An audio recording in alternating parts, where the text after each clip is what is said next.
It's awesome. The kid is adorable, and she stays at somebody else's house. Prior to that, I spent 7 years as a youth minister, which meant I get to know these really awesome teenagers who then go home to somebody else's house.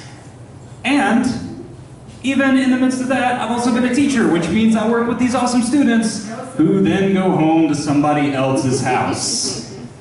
But there was one time previously where I got truly in over my head, and I found myself taking care of somebody else's kid, because, you know, taking care of somebody else's kid seems to be a specialty. We'll see how it goes with my own. Right now, somebody else's seems to have worked pretty well. But where I found myself living in the same house with the kid that I was taking care of. And things got interesting here. I will also say up front, this is a PG-13 rated story, which means that according to the Motion Picture Association of America, I am allowed one F-bomb. It will be carefully placed, and I have a feeling you will see it coming.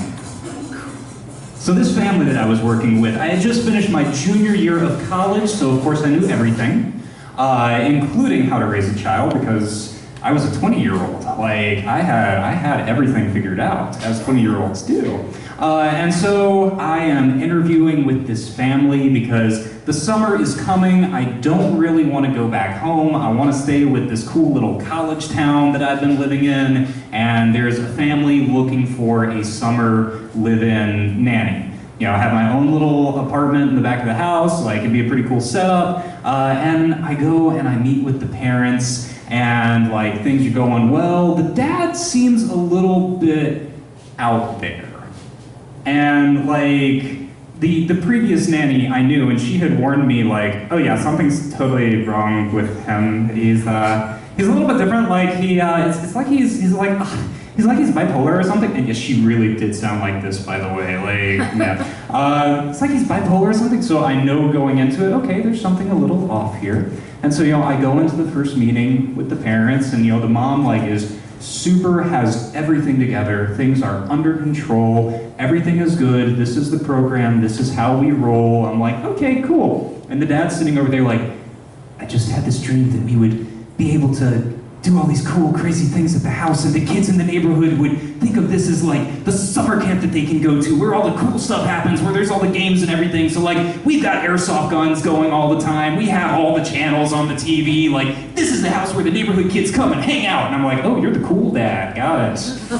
Okay, this could be interesting. Well, at least I've got the cool, nice, level-headed mom to like kind of balance you out, and we'll be all right. And so I accept the job. I start getting prepared to move into the cool little apartment on their property, and then the parents decide to pull me aside, and they say, hey, just so you know, we're splitting up and mom's moving out. I'm like, oh, okay. Now realizing I am completely and totally in over my head, because even though I am a cocky as hell 20-year-old, I still know my limits. But I've accepted this job, I've moved into the place. How bad could it be? Well, thankfully, as it turned out, the kid who I was watching, we'll call him Smalls, because I don't want to use his real name, so Smalls. Smalls was a really cool kid. 12 years old, why did he have a live-in nanny? Well, he needs somebody to drive him place to place, you know, he needs somebody to drive you to the pool, and thankfully I had a 2001 Saturn L200 Gold. Yeah, that car, total chick magnet. Like, yeah, we would roll down the windows in that thing, drive around. Smalls loved it.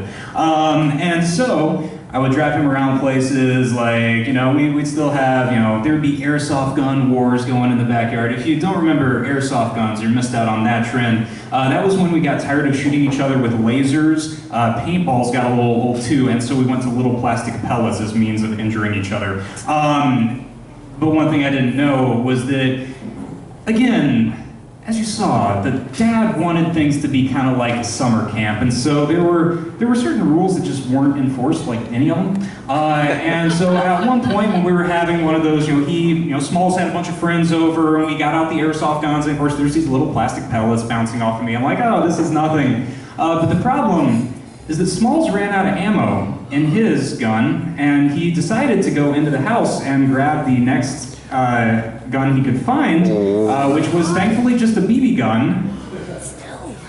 Sorry, what's inside.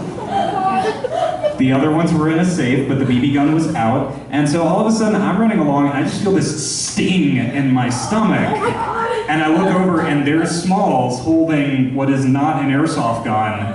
I'm just like, oh crap, kid, what did you do? Thankfully, I just had a really big welt. It didn't break the skin. I was all right.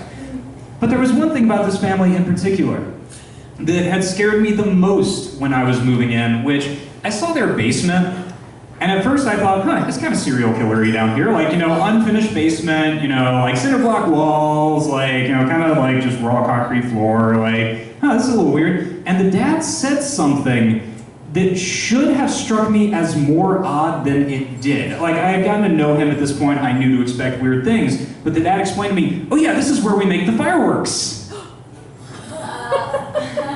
Again, somehow that just rolled off of me the first time I heard it. But midway through the summer, I had been keeping such a level head when all of this was going on. When Smalls shot me with a BB gun, I did not cuss. When he lit parts of the kitchen on fire, I did not cuss. I just sprayed it down, kept it all under control, we were good to go.